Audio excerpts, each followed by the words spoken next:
Between broilers and Kienyeji chickens, which one is more profitable? In terms of price of the chicks, we have a feed cost and we have setup houses.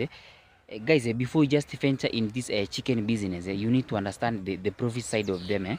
And before you just enter to the business, just to know this one. And today's video, I will just show you steps by steps which one is more profitable and why is it profitable and how to make it profitable in terms of management of it.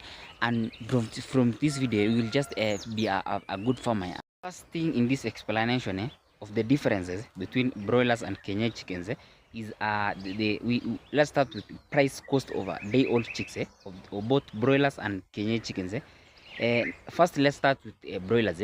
When you are buying broiler chicks, the amount that you can just buy them is about $0.01 here in my village.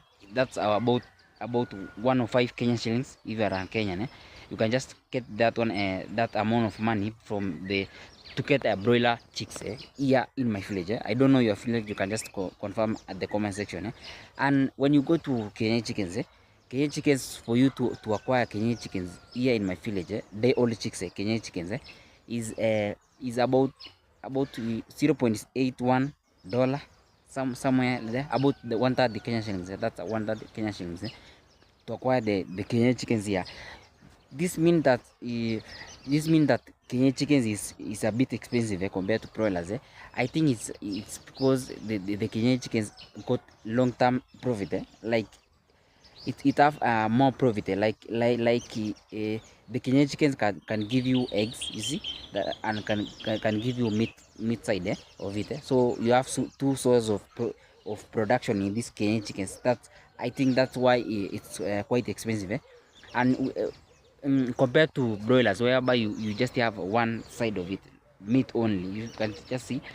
Uh, but it is a bit important. It's a bit not important. It's a bit good in broilers because broilers almost took about 6 weeks and they are ready to market compared to Kenyan chickens where it can stay for a little bit for you to for them to give you a profit like eggs and for them to be mature to be sold as a meat production. You see, you can just see that a simple way that you can just compare these broilers and Kenyan chickens. Second thing we will talk in this comparison of broilers and Kenyan chickens is the feed cost. Let's talk about the feed cost. Let's compare the feed cost of broiler chickens and Kienyeji chickens. You see, let's start with broilers. In broilers, the day old chick broiler, you need to feed them starter mash. You need to feed them starter mash for a day old chicks broiler. Then from 2 weeks, you need to give them starter mash from day old to 2 weeks. Then from 2 weeks to 4 weeks, you need to give them growers. Then from 5 weeks to 7 week, you need to feed them finishers.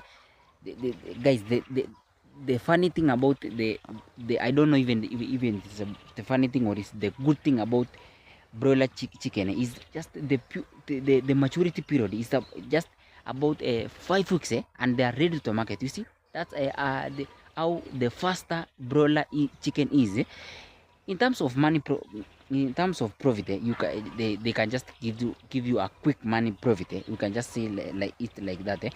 It's just a very quick money profit for you compared to Kenyan chickens. Let's go to Kenyan chickens. In Kenyan chickens, you can just from day old chicks Kenyan chicken, you feed them a chick mash for about 2 weeks to 3 weeks. You can just feed them the pure chick mash. Remember the chicks, the Kenyan chick is not the body of our Kenyan chicken is not ready to digest things like vegetables or grains. They can be heavy for their stomachs to digest that one. So you need to give them chick mash. Remember, chick mash have both uh, proteins, carbohydrates, and vitamins. You can just see you see the chick mash got the whole balanced diet of the chicks. So even the strong bones, calcium, the chick mash got it. So it's good for you to feed chick mash. The Kenyan chickens from just a day old to 3 weeks. The chick mash are is done, you see.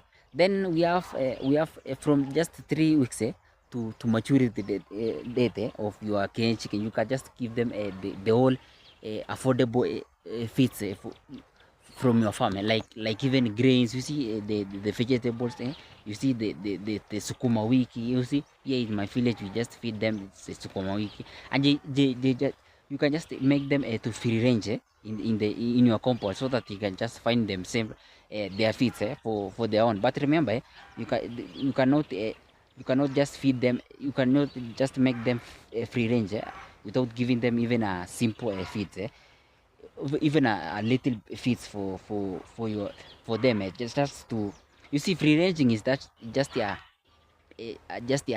can just feed them after you feed them other feeds, like even grains and the wolf balance that, you see. I think that was the our comparison today in this video about the broilers chicken and Kenyan chickens. My conclusion on this video is that when you are when you have a ready-made market of broilers, I think it's good for you to go to broilers. It's quite expensive in terms of feed cost, in terms of setup houses, and in the price they are only price is less is cheaper than Kienyeji. That's the only thing that is cheaper in broiler chickens.